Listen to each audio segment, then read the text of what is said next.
He no longer believed he would survive another night when a strange raft with a small house appeared in the fog in front of his boat.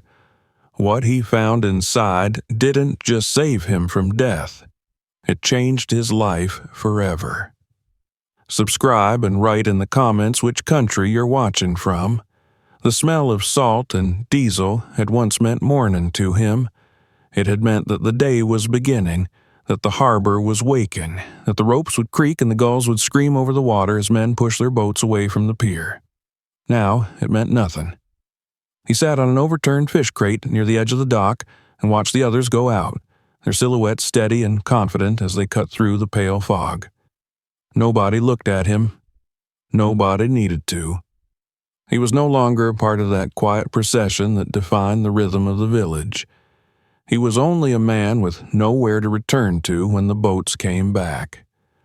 His jacket was stitched together from two different coats, one darker than the other, the seam jagged and uneven along his shoulder. The sleeves were frayed where his hands had rubbed against nets and wet rope. His fingers were split and raw, the cracks white with dried salt. In the old days, he would have wrapped them in clean cloth before heading out, but cloth was something you saved now, folded carefully in the bottom of his torn bag. That bag held everything he owned: a rusted knife with a handle worn smooth by years of use. A photograph so faded that the faces were barely visible, only the suggestion of smiles.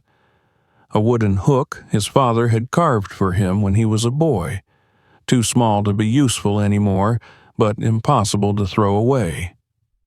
When the wind came off the water, he pulled the jacket closer around himself, not for warmth, but out of habit, as though the gesture still meant protection. He had lost the house in pieces rather than all at once. First, the motor on his boat had failed, coughing and dying in the middle of the season when the shoals were thick and the prices high. Repairs had cost more than he had, so he had borrowed. Then the storms had come early that year, tearing nets, driving fish deeper, keeping him tied to the pier while his debts grew.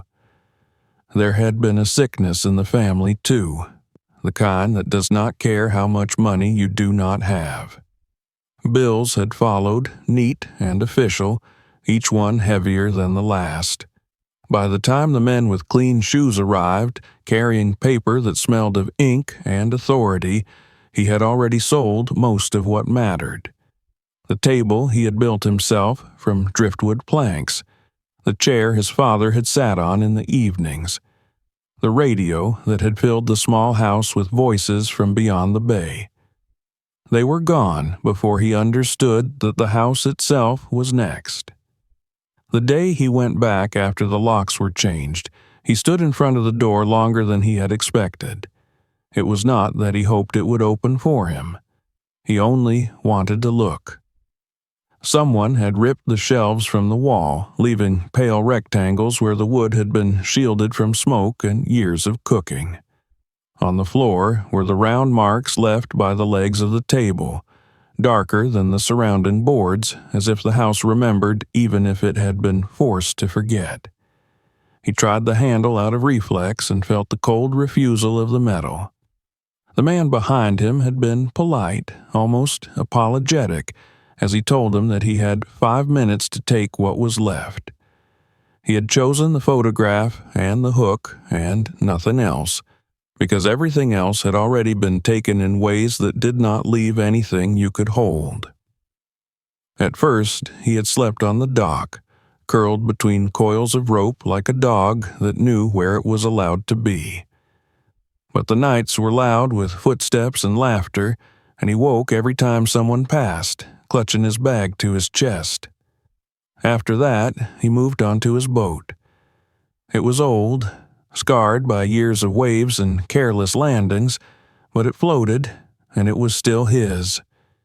He stretched a tattered tarp over the bow and tied it down with lengths of rope that had once held nets. When it rained, the water found its way through the seams and dripped onto his face as he slept.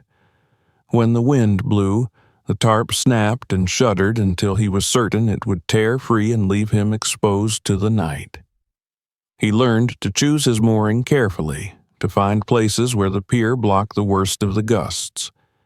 He learned to light a small fire on the shore in a dented tin, just enough to warm his hands and dry his clothes, careful never to let anyone think he was camping where he should not.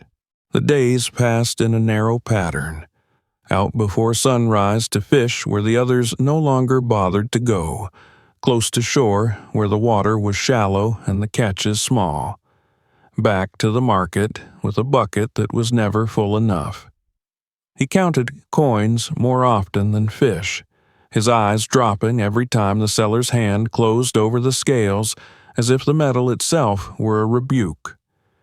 He could feel himself becoming invisible. People stepped around him as though he were another crate, another stain on the boards. He had never thought that losing an address could make a man fade, but it did. Without a door to close at night, he was not quite a person anymore. One night the cold cut through the layers of his jacket and tarp as though they were made of paper. The sea was restless, slapping against the hull with wet, rhythmic sounds that echoed inside his chest. He lay on the hard boards and watched his breath turn into faint clouds above his face. The thought came quietly, not as a shout, but as a suggestion. If the boat were to drift, if the current were to pull him just a little farther than usual, perhaps he would not fight it. Perhaps the water would decide for him what he could not bring himself to decide. He did not sit up in alarm when the rope creaked against the cleat. He only listened, his hands resting uselessly at his sides. Later, long after the thought had faded into something like shame, he went out again when most men were already home. The clouds were low and heavy, pressing the light down until the world felt smaller. He rode without direction, letting the familiar landmarks slip behind him. The water was rougher than he had expected, the wind sharp against his face. Once or twice he loosened his grip on the oars just to feel how easily they could fall from his hands. Each time his fingers tightened again without asking him. The storm came suddenly, as it often did in those waters. The first hard drops of rain were like thrown gravel, stinging his skin and blurring the horizon. He turned the boat back toward the faint line where he knew the shore must be, though he could not see it. Waves lifted the bow and dropped it again with a violence that made his teeth knock together. He was wet through in seconds, the jacket heavy and useless. Somewhere in the gray confusion ahead of him he thought he saw a shape, darker than the rest, something that did not move like water. He told himself it was nothing, that exhaustion was making him imagine things, but he kept rowing toward it anyway, because there was nothing else to do. The silhouette did not disappear. It grew clearer as he drew closer, resolving into lines that made no sense at first. It was not a rock, not a buoy. It was too wide, too solid. A wall rose from it at an angle that suggested a roof. He blinked rain from his eyes and leaned forward, heart hammering for reasons he could not name. In the middle of that, he was no longer thinking about ropes loosening or currents pulling him away. He was thinking only about that impossible shape in the fog, and about how he was moving toward it, whether he wanted to or not. The shape ahead of him refused to dissolve back into rain and imagination. Each time the bow of his boat rose on a wave, the dark mass seemed to lift with it, stubborn and heavy, as if the sea itself were holding on to something it had not yet decided to release. He wiped his eyes with the back of his hand, smearing water across his face, and leaned forward until his knees pressed against the damp boards.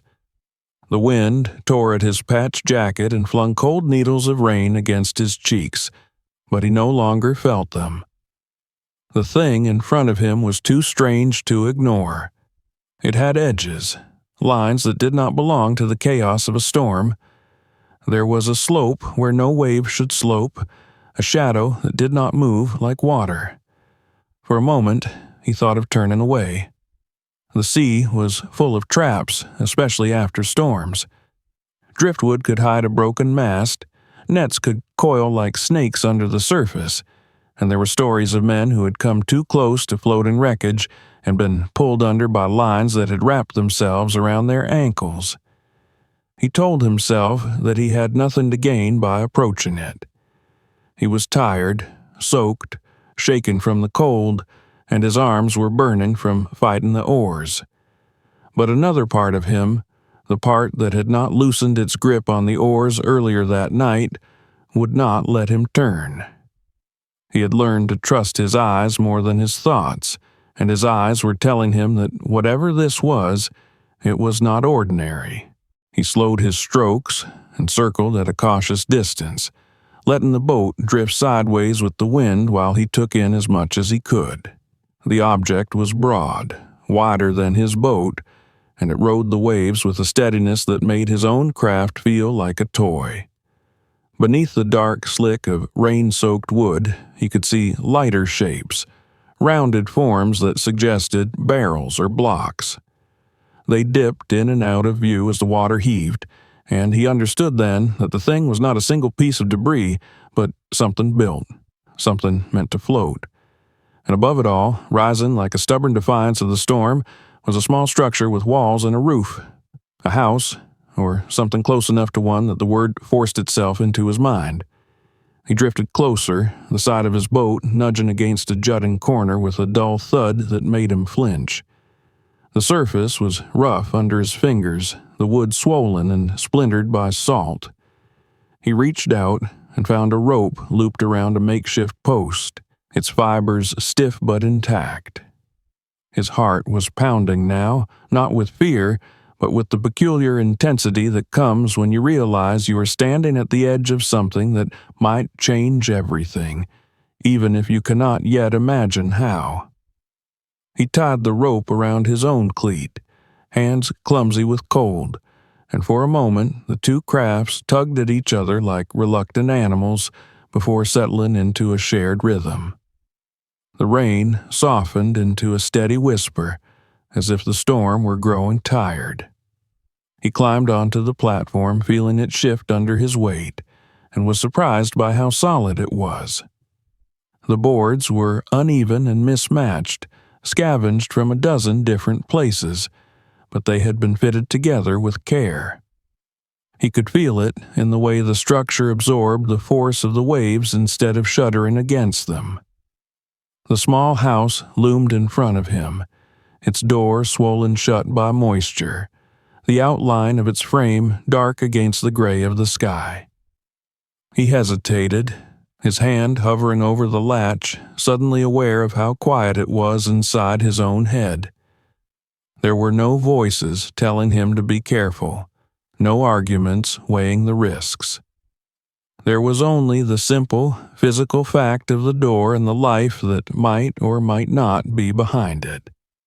When he pushed, the door did not move. He braced his shoulder against it and tried again, feeling the wood resist, then give a little with a tired groan. A smell reached him that made his throat tighten in a way he did not expect. It was not the stench of rot or stagnant water. It was smoke, old and faint but unmistakable, mingled with the dry sweetness of wood that has been sheltered from the rain. He forced the door wider and stepped inside, ducking his head as if entering a low room in a forgotten house on shore. The interior was dim, lit only by the pale reflection of the storm outside, but it was enough to see that the place was not abandoned in the way debris usually was. A folded piece of cloth lay on a narrow bench, its edges aligned with a care that had nothing to do with chance. A tin cup hung from a nail, swaying slightly with the motion of the waves. There was a sense of pause in the air, as if the person who had lived here had only just stepped outside and might return at any moment. His breath came in short, uneven pulls as he stood there, waiting for some other shoe to drop, for the revelation of a body or a trap, or some sign that this was all a terrible mistake. Nothing happened. The silence held, heavy but not hostile, and he realized that he was alone. The relief that followed was as sharp as fear, leaving him weak at the knees. He leaned against the wall and closed his eyes for a moment, letting the steady creak of the floating structure sink into him. When he opened them again, he began to look more carefully, to let curiosity replace the adrenaline that had carried him this far. Outside, the rain eased further, thinning into a mist that made the world feel blurred at the edges. He stepped back onto the platform and walked its perimeter, gripping the low railing that ringed the structure. The sea had plastered shells and bits of weed to the underside of the boards, but the upper surface was cleaner, as if someone had swept it not long ago. He noticed the way the support barrels were tied in pairs, their knots doubled and protected from chafing. He knelt and ran his fingers along a seam, feeling the packed fibers that had been pressed into the gaps between planks to keep water out. Whoever had built this had not been improvising. This was the work of a man who had planned to be here for a long time. Near one corner, he found a set of faded marks where another rope had once been secured. The wood was worn smooth in a shallow groove, telling a story of tension and movement, of a line that had been tied and untied many times. It suggested that the house had not always been at the mercy of currents, that it had been guided, perhaps towed, along a route known only to its owner. The thought sent a chill through him that had nothing to do with the weather. If someone had lived here by choice, had they simply disappeared into the sea, leaving their floating home to wander until it met him in a storm? He returned to the door with more questions than answers and noticed, half hidden behind a small cupboard, the corner of a metal box wedged into a niche in the wall. He tugged at it until it came free, its lid sealed with a strip of rubber that had kept the worst of the moisture out. Inside was a bundle wrapped in oilcloth, the fabric stiff and darkened with age. He did not open it then. The storm had not truly passed, and he could feel the platform begin to yaw as the wind shifted.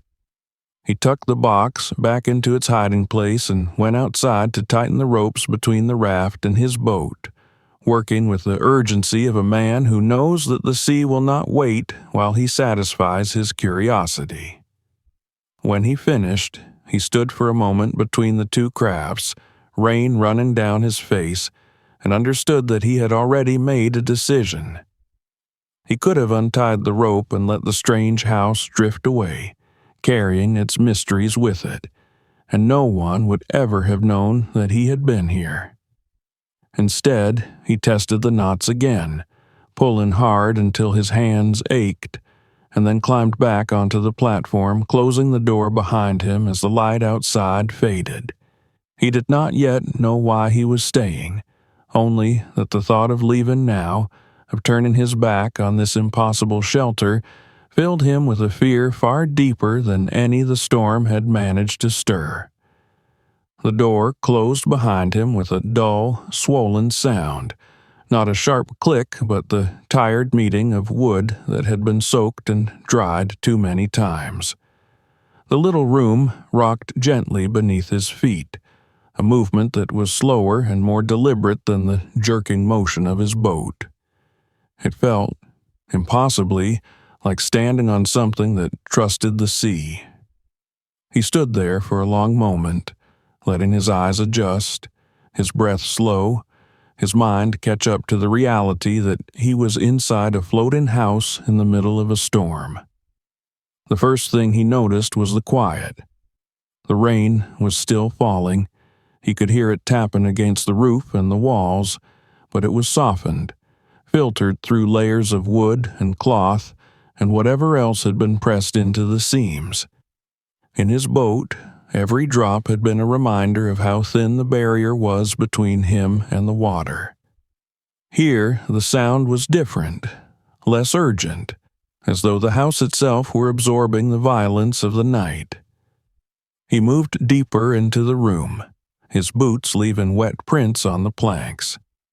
The space was no larger than a shed, but it was organized with the kind of logic that only comes from having to live in a place rather than merely pass through it. Along one wall stood a line of plastic containers, their surfaces clouded with age, but their caps sealed tight. Thin channels, cut from lengths of old pipe and lashed together with wire, ran from a small opening near the roof down into the mouths of those containers. He traced the path with his eyes and understood at once what he was seeing. Rainwater collection. Simple, obvious, and something he had never managed to make work reliably on his own boat because he had never stayed in one place long enough to refine it. He knelt and unscrewed the cap of the nearest container, bracing himself for the smell of stagnation. Instead, there was only the faint, clean scent of water. He dipped a finger in and touched it to his tongue, then hesitated, then swallowed a small mouthful. It tasted of nothing, which in his world meant everything. He looked more closely and found that the water did not flow straight from the roof into the container. Between the two was a squat, improvised column made from a length of pipe packed with layers he recognized. Cloth at the top to catch debris. Beneath that, a stratum of coarse sand, then a layer of darker, finer grains that had to be charcoal, crushed and cleaned by someone who had taken the time to learn how. At the bottom, just before the water entered the container, another fold of fabric probably boiled and dried countless times. It was filtration, not magic, not fantasy, but it was more thoughtful and careful than anything he had ever built for himself. He moved on, drawn by a smell that was now unmistakable. Smoke, old but not forgotten. In the far corner stood a small stove fashioned from a metal drum, its sides punched with neat rows of holes. Stones were packed around its base, creating a barrier between the heat and the wooden floor. Above it, a narrow pipe angled through the wall, dark with soot, carrying the smoke outside. He opened the stove and found a bundle of twigs and splinters stacked with military precision, each piece cut to a length that would fit the cramped space. A jar sat beside it, its lid wrapped in tape, and when he twisted it open, he found the brittle, resinous cores of pine branches, perfect for catching a spark even when the world was drenched. He laughed once, a short, surprised sound that startled him in the small room because it was absurd to find such careful preparation in the middle of the sea. Along the opposite wall were hooks, dozens of them, each holding something useful. Nets folded and hung to dry. Coils of line sorted by thickness. A row of metal tools, their handles worn to the shape of a human grip. There was salt in a sack, kept dry by an inner lining of plastic, and jars of something dark that he recognized as fish preserved in oil. Not luxury, not abundance, but order. This was not the home of a man who had been waiting to die. He returned to the metal box he had discovered earlier and pulled it free again, setting it on the bench with a reverence he did not yet understand. The oilcloth wrapper came away with a soft, tearing sound, revealing a stack of papers yellowed at the edges. They were not the kind of plans you saw in books or offices. The lines were drawn in pencil, reinforced with ink where the hand had gone over them again and again. Diagrams of joints and braces, arrows marking the direction of prevailing winds, notes in cramped handwriting about how to reinforce a beam before the monsoon season, about where to place extra ballast when the water grew rough. There were dates, too, scattered across the margins, a chronology of labor and adaptation. Whoever had drawn these had been learning from the sea, one mistake at a time, and recording those lessons so they would not have to be learned again. He found himself scanning the pages for a name, some way to turn the invisible builder into a person he could imagine. There were initials here and there, pressed hard into the paper as if the hand that wrote them had needed to assert its existence. He whispered them aloud, awkwardly, feeling foolish but unable to stop. It was the first time he had spoken in hours. When he finally leaned back against the wall, the storm had dwindled to a low murmur. The house rocked, but it did so with a rhythm that was almost soothing, like breathing. He closed his eyes and let himself sink down onto the bench, the plans still in his hands. He thought of the tarp on his boat, snapping in the wind, of the way water had crept under his collar and along his spine, of the nights he had counted the seconds between waves to distract himself from the cold. Here the air was warmer, not because of fire, but because the walls held on to heat, held on to the simple fact of being enclosed. He slept without deciding to. His body took the opportunity before his mind could object, and when he woke it was not with the usual jolt of fear, but with a slow, disoriented sense of having been somewhere else. For a moment, he did not know where he was, and then the filtered light through the small window reminded him. He pushed himself upright, stiff and sore, and listened. The sea was still there, of course, but it was quieter, calmer, as if the night had passed and taken its worst with it. He opened the door and stepped out onto the platform. The fog had lifted, revealing a pale sky streaked with the first hints of dawn. His boat floated where he had tied it, obedient and small beside the larger structure. He could see now, in the honest light of morning, how much care had gone into the house. The boards had been chosen not for their beauty, but for their resilience. The fastenings doubled where stress would be greatest. He ran his hand along the railing and felt the smoothness where someone had sanded away a splinter that might have cut skin months or years ago. Inside, he brewed water from the container in the little stove, marveling at how easily it caught, how little smoke escaped into the room. He drank slowly, savoring the neutrality of the taste. It was the taste of survival, of something that could be depended on. The plans lay open on the bench, their corners lifting and settling with the motion of the house. He bent over them again, tracing the lines, reading the cramped notes until the hand behind them began to feel familiar, almost present. He wondered where that person was now, whether the sea had taken him or whether he had simply chosen another direction, leaving his floating home behind. When he finally stepped back outside, the sun had risen enough to turn the surface of the water into a broken mirror. He looked from his boat to the house and back again, the question forming without words. He had come here by accident, carried by a storm and a moment of weakness that had almost been the end of him. He did not know how long he could stay, or what would happen if the currents changed and dragged this strange refuge away from everything he knew, but he did know, with a certainty that surprised him, that he was not ready to let it go. Not yet. The question that had formed in him at dawn did not demand an answer right away.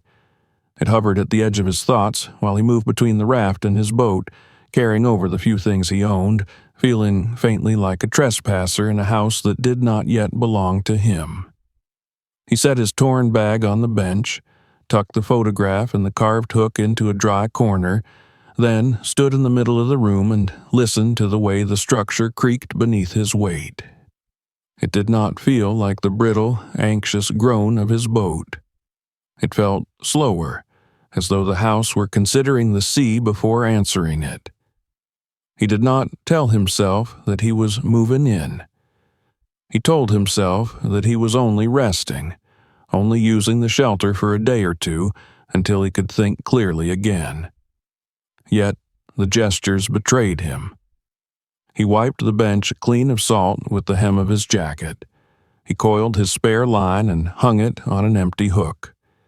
He propped the door open to let the damp air escape, then closed it again when the wind shifted, adjusting the latch until it fit more snugly. Each small act was a claim, quiet and undeniable. The raft, for all its solidity, was not without flaws. When the sun rose higher, he found thin lines of light where the roof met the wall, and when he poured water through the filtration column, he saw a slow drip forming beneath the second container. He knelt and watched it fall, counting the seconds between drops, calculating how much he would lose if he ignored it.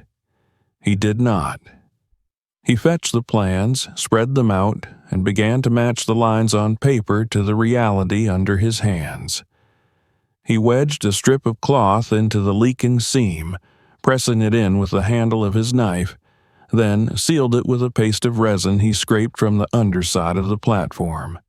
It was not elegant, but it was effective, and when he wiped his hands on his jacket, he felt something like pride. By midday, the sea had settled into a low, glassy swell. He untied his boat and rowed a short distance, keeping the raft in sight as he dropped his nets. It felt strange to fish with a house behind him instead of a pier, to know that when he pulled the lines in he would not have to choose between selling the catch and eating it. He worked methodically, the way he always had, but now there was a purpose behind each movement that went beyond survival. He was gathering not just for the day, but for a future that had been unimaginable the night before. When he returned, he followed the instructions in the margin of the plans to clean and dry part of the catch for storage. He split the fish, salted them carefully, then threaded them onto the hanging lines near the stove where the air was warmest. The room filled with the clean, sharp smell of preservation, a scent that belonged to kitchens and seasons, not to the precarious life of a man sleeping under a tarp.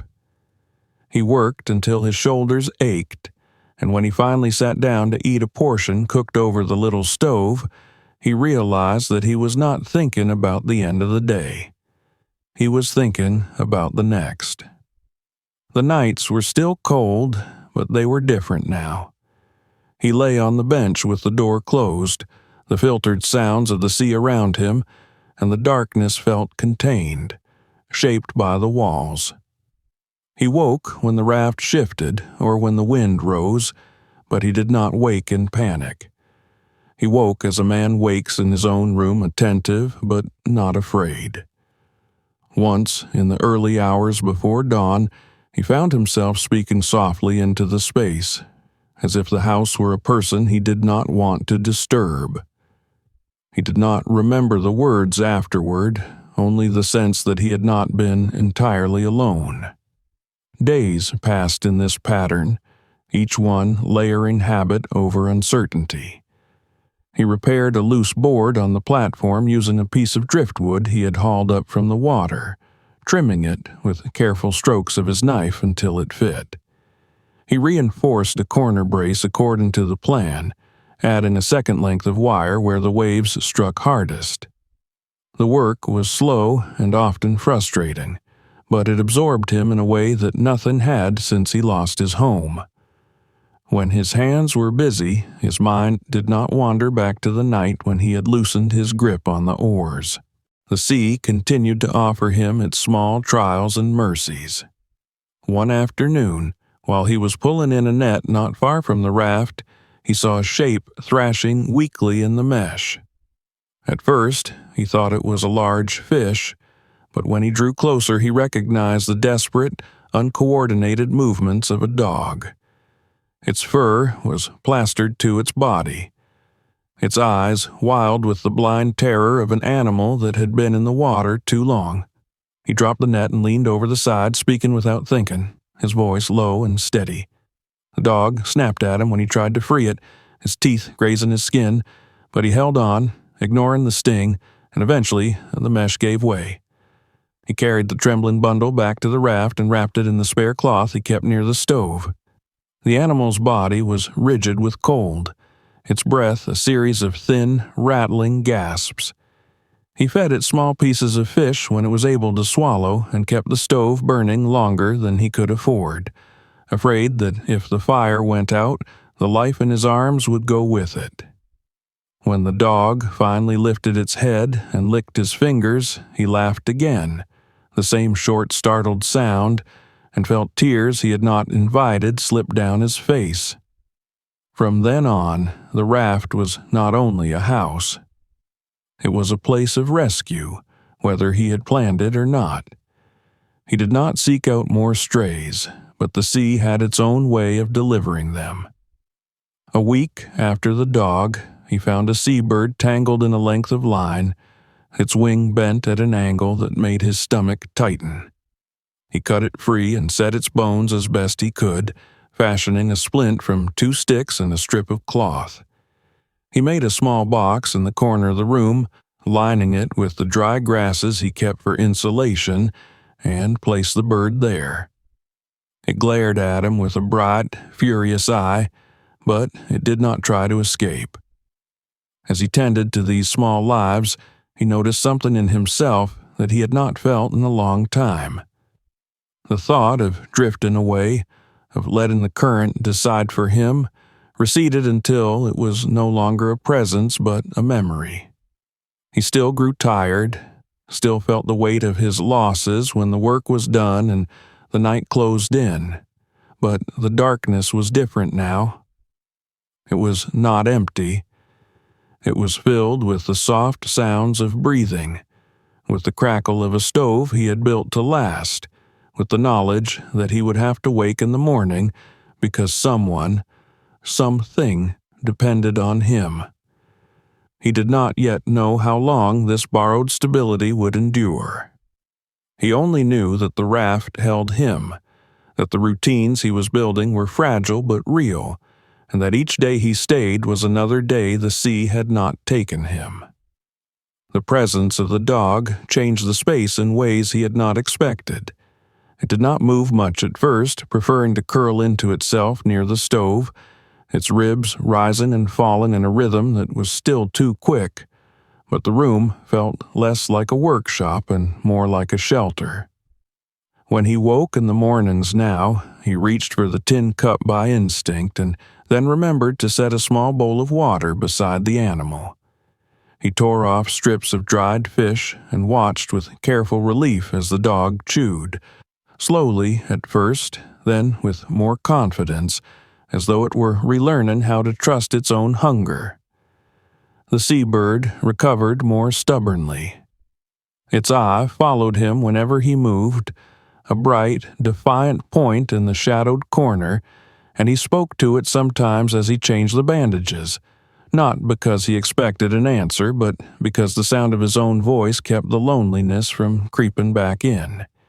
He named neither creature, understanding without quite admitting it that names made things harder when they were lost. The raft became a map of these quiet rescues. He shifted his tools to make room for the bird's box. He moved the drying line so the dog would not brush against the hooks when it finally found the strength to stand. Each adjustment was small, but together they transformed the house into something that no longer felt borrowed. It felt occupied, not just by him, but by a fragile, improbable community that existed because he had happened to look twice at something drifting in a storm.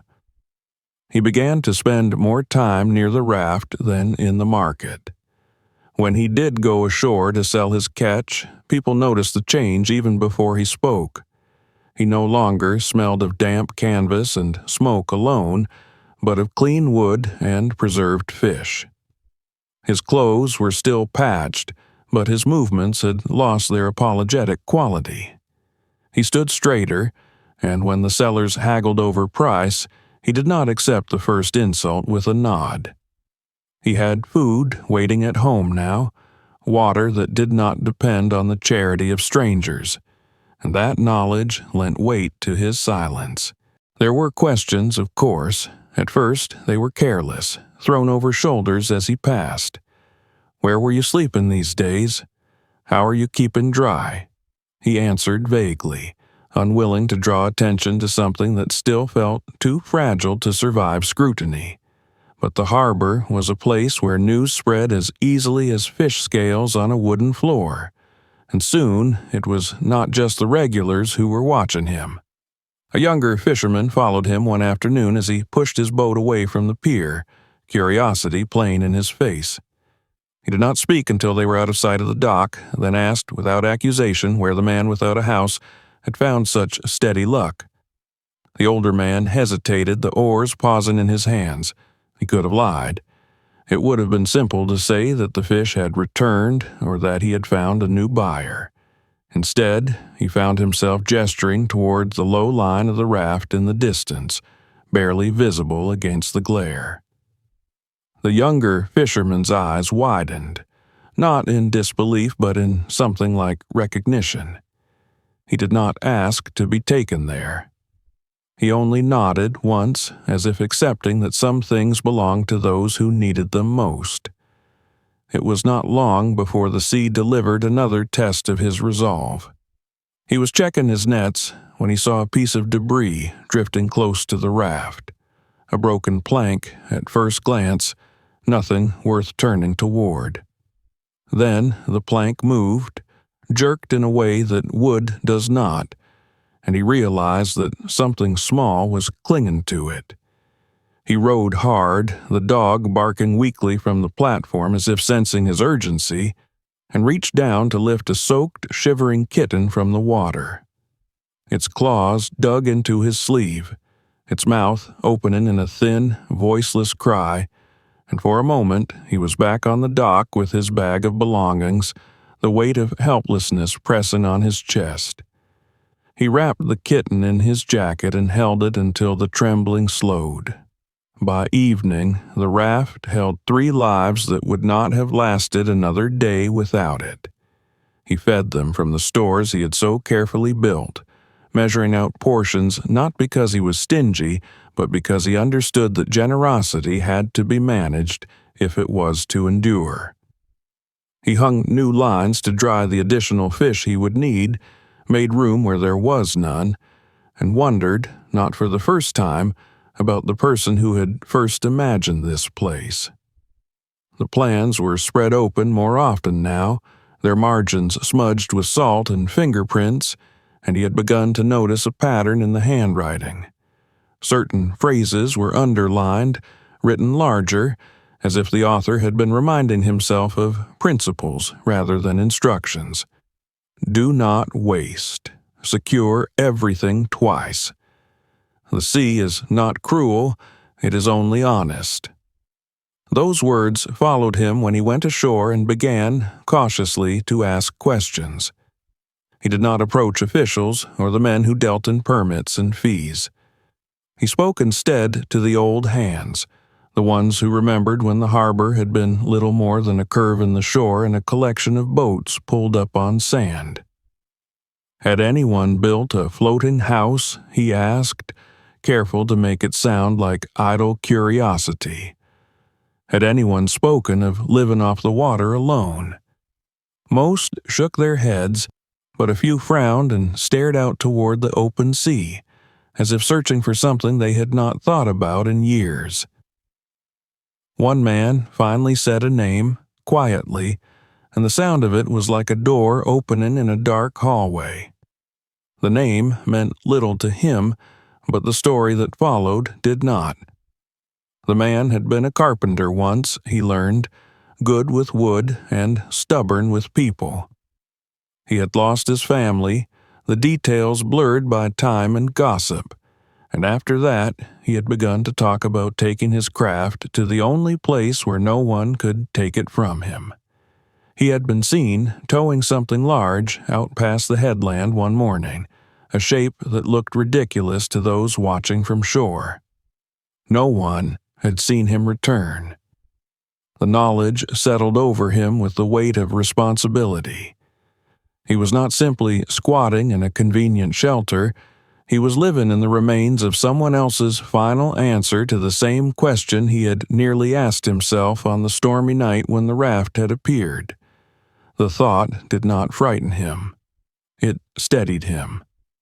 He took the plans from their box that evening and smoothed them carefully, as if the man who had drawn them were watching, and promised nothing aloud except that he would not waste what had been given. As the days went on, the raft became less of a secret. People noticed it from the pier, a square silhouette against the shimmer of the bay, and they began to talk. Some laughed, some shook their heads, some whispered about illegality and risk. He pretended not to hear, but the murmur reached him even through the walls of his floating house. Once he found someone taking photographs with a phone, the lens pointed toward the animals sprawled on the platform in the sun. He met the stranger's gaze without speaking, and the man looked away first. At night, after the stove had burned down and the room was filled with the soft sounds of breathing, he lay awake and wondered how long it would be before someone decided that what he had built, what he was becoming, was a problem that needed solving. The sea had carried him this far. He did not know yet what would happen when the shore began to notice. The first sign that the shore had begun to take an interest in his floating life did not come with raised voices or official seals. It came in the form of a man in a clean jacket who stood at the edge of the pier one morning and watched him tie up his boat. The man did not fish. He did not buy or sell. He held a clipboard under his arm and wore shoes that were too polished for a place where scales and brine stained everything they touched. When their eyes met, the man nodded, as if marking a point on an invisible list, and turned away without a word.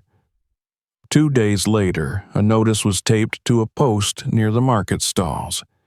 It was printed on thin paper that curled in the damp air, the language clipped and impersonal. Unauthorized structure. Obstruction of navigable waters. Requirement to remove. He read it twice, then a third time, not because the words were hard to understand, but because he wanted to be sure they were meant for him. There was no name, only a reference number and a date. It felt like the day he had stood before his locked door, confronted by the fact of his erasure, except this time the thing being erased was the first stable shape his life had taken in months. He did not go to the raft that morning. He stood on the dock and watched the tide turn, the dog's bark faint in the distance, and felt the familiar tightening in his chest. He had known this would come. He had not known how quickly or how little it would take. By noon, he was walking up the cracked steps of the administrative building, the plans folded into his jacket pocket like a talisman he was afraid to touch. The building smelled of paper and floor cleaner, a scent that had nothing to do with the sea. He was directed from one desk to another, his words dissolving into a series of gestures that meant, wait here, come back later, speak to someone else. When he finally sat across from a woman who looked as tired as he felt, he spread the plans out between them, his hands trembling slightly despite his efforts to steady them. He told her about the filtration system, about the stove, about the way the raft had held through the storm when his boat had not. He did not speak of the night he had almost let go of the oars, but his voice carried the weight of it anyway. She listened with the expression of someone who has learned how to listen without absorbing, nodding at the appropriate moments, then pointing to the place on the notice where it said the structure was not registered, not insured, not permitted. She did not say that it would be destroyed. She said it would be removed. The difference, she seemed to think, was kindness. He left with a stack of forms that asked for proof he could not provide. Address, ownership, permanent mooring. He held the papers loosely as he walked back to the harbor, the words blurring in front of his eyes until they became nothing but shapes. On the water, the raft looked the same as it always had, solid and unassuming, the dog sprawled on the platform with its nose between its paws. He climbed aboard and sat on the bench without moving for a long time, the forms in his lap like an accusation. He did not know what to do with the anger that followed. It was not loud. It did not demand release. It sat in him like a weight, pressing on places that were already bruised by memory. He thought of the carpenter who had vanished, of the careful notes in the margins of the plans, of the nights when the stove's heat had been the only thing keeping the cold from creeping into his bones. He folded the papers and set them aside, aware that ignoring them would not make them disappear. The morning the boats came, the harbor was already awake. He saw them from a distance, their hulls painted in the neutral colors of authority, the men aboard moving with the practiced efficiency of people who do not doubt their right to be where they are. He untied his own boat and rowed hard toward the raft, a sense of urgency propelling him faster than fatigue ever had. The dog sensed his agitation and paced the platform, whining softly, while the bird rustled in its box and the kitten clung to his shoulder when he lifted it. The officials did not shout. They did not need to. They approached with ropes and tools, speaking to each other in the calm, professional tones of people who have reduced a complex situation to a series of tasks. One of them held out a hand in greeting that felt more like a barrier. He said the words he had been waiting to hear since the notice went up. For your safety. For the safety of navigation. Please cooperate. He stepped between the men in the house without quite realizing that he was doing it. His voice surprised him when he spoke, loud and steady in the open air.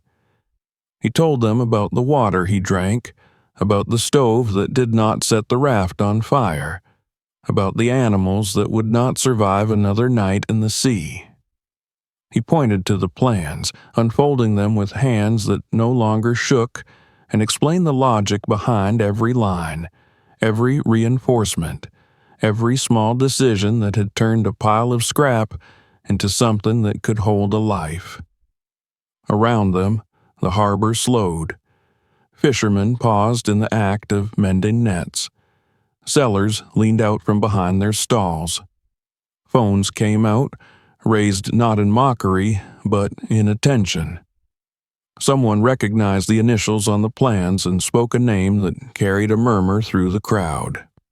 The story of the carpenter was no longer a rumor but a shared memory, and it shifted the balance in a way no argument about permits ever could.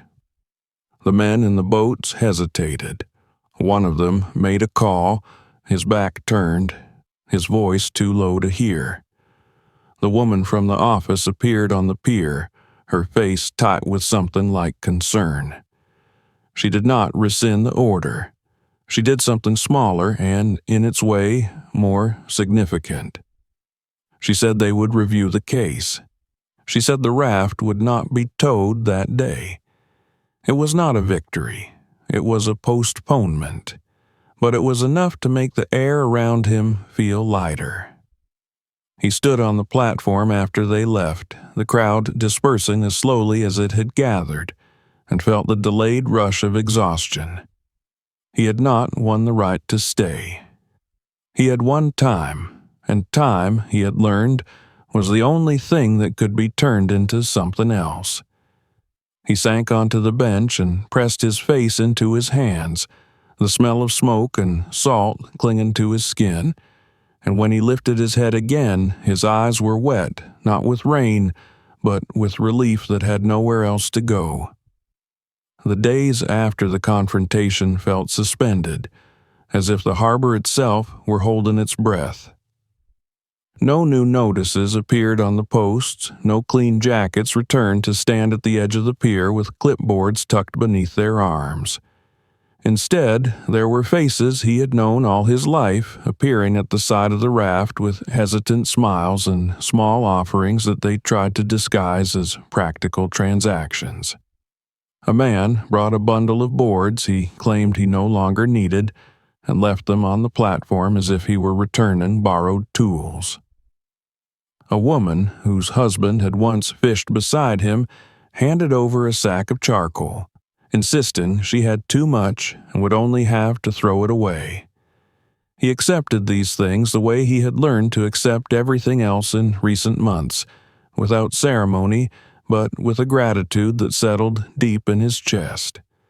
With help came change, not the kind that erased the raft's poverty, but the kind that made it sturdier without making it something it was not.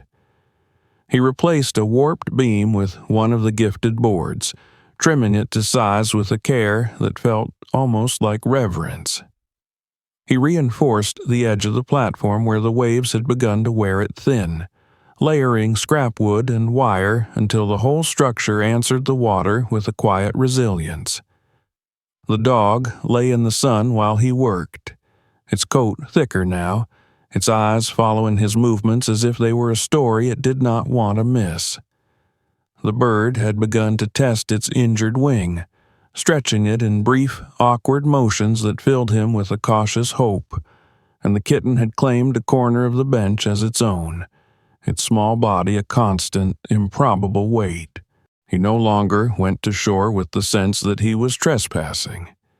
When he brought his catch to the market now, there were nods and murmured greetings, hands that lingered on his arm in a way that was not quite charity and not quite friendship.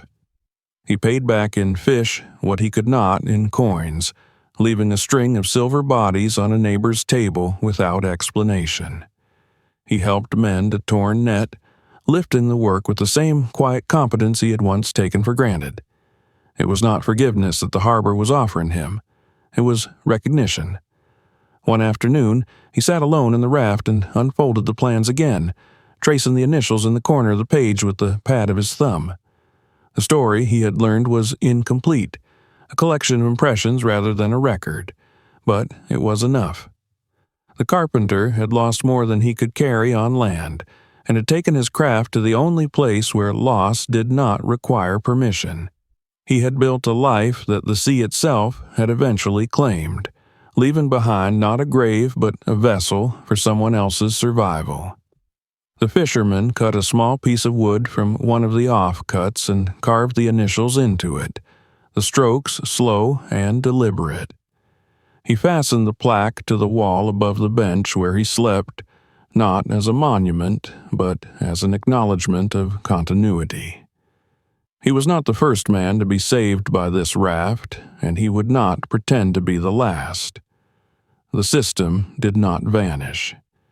It lingered in the background, a presence as real as the tide, but it changed its posture.